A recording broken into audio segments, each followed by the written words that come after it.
Hey guys, in a quest to build a new, very old engine, as you saw in the last episode, we had the block cold stitched. Well, as often happens in these things, basically on eBay, another block came up. It was a really bad listing. I'll just show it you here for a minute. Really didn't give much detail at all, but Dad found it and we decided we'd take a punt on it. Fortunately, the guy didn't want to post it for the £2.80 postage that was on it, which is not unsurprising, so I went down to the Cotswolds to pick it up and see how we do. So in this video we're going to strip it, crack test it, hone the bores and see what we're working with. So catch up with you later. So here you go, here she is. You see on the side it's a March 34 block. On the top it doesn't appear on face value to have any cracks at all. And it also hasn't been bored, which is nice because the other block that I had been bored to 60 thou overbore, which is the maximum overbore on it. So it looks in reasonable condition, has been painted, possibly has been welded at some point on this side. We'll probably find out a bit more when we've stripped it all. I've noticed a crack down the bottom here.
So the block itself inside is pretty gunked up with old oil.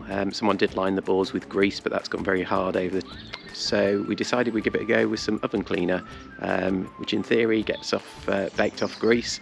So we'll see how that goes and see if we can clean this block up, ready to do some further work on it.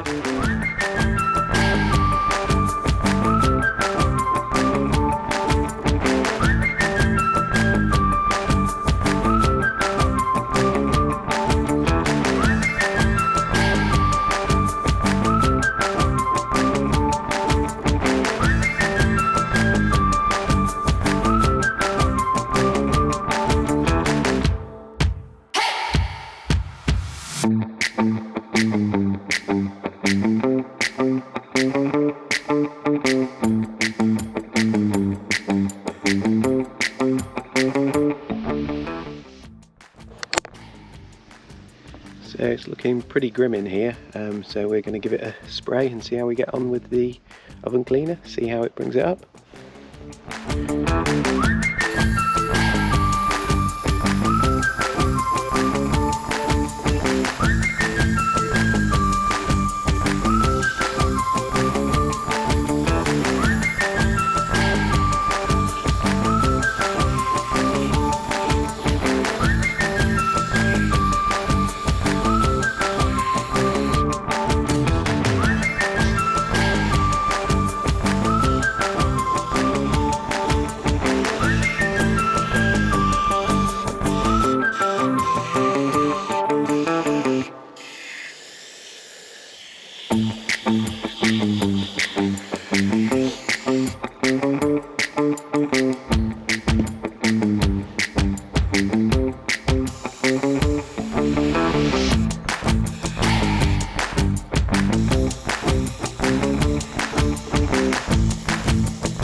So, having cleaned the block up, we're going to crack test it.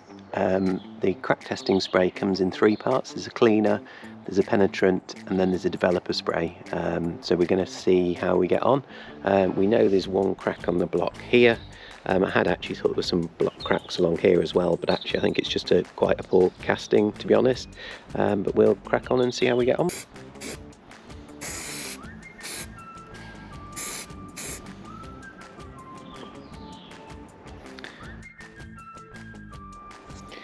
Okay, so we're just letting the cleaner dry off a little bit. It is quite common actually for them to crack along this line here, because that's where the bottom of the water jacket is around the pistons.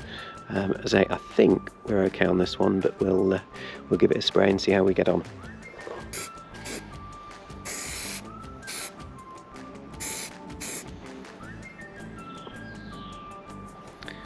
So we've got to leave that 10 minutes now to soak in properly, and then we can clean it off and put the developer on. Now we're going to do the same on the top and the other side.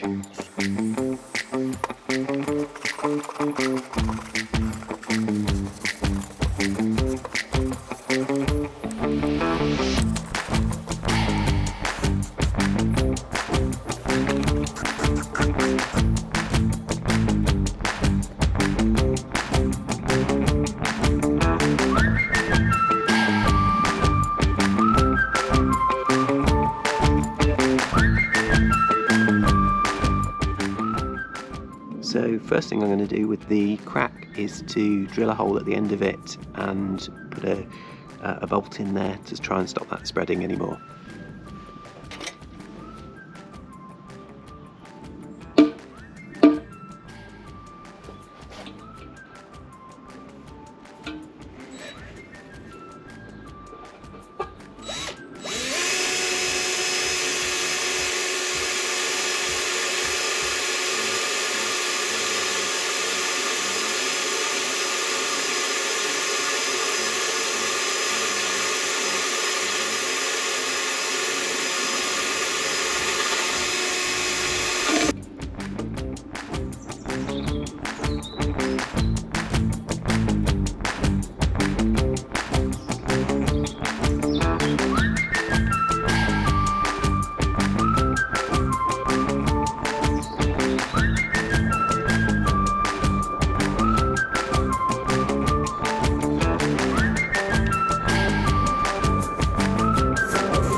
So there we go, just a nice bolt in at the end of the crack to hold that.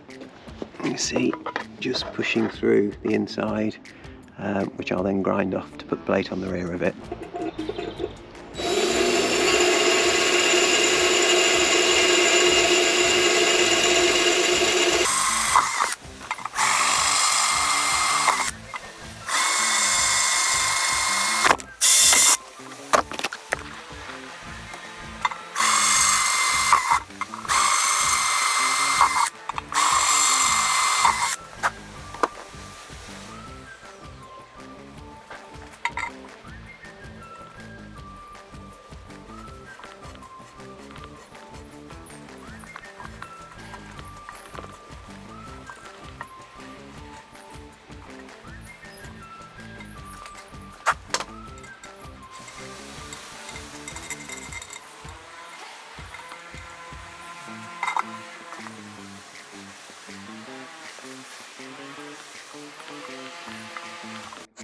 So whenever bonding 2 pieces together, cleanliness is essential. So what I'm doing here is spraying on some brake cleaner and then scrubbing with a wire brush.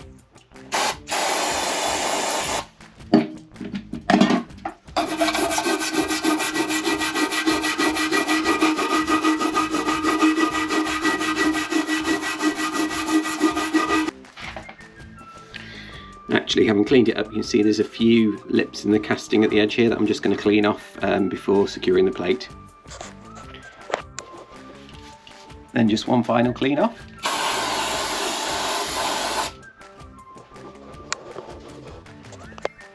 So there you go, nice and clean and fresh. I've also cleaned the back of the plate off as well, so that's all clean as well. So let's get on with gluing it. Okay, so I contacted Loctite's technical line to suggest an appropriate adhesive that was strong enough and also oil and heat resistant, and they recommended HY4090. It's an incredibly expensive glue, cost almost as much as the block itself, but we're going to give that a go. It's a 2-pack epoxy with a special mixing tube on it, so we're going to crack on. It has about a 3-minute work time, so I'm going to have to move fairly quickly with it.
So there we have it, one repaired block, good as new. Struggle to tell from the outside that it's actually been done, and now nice and secure for the future. Thanks for watching.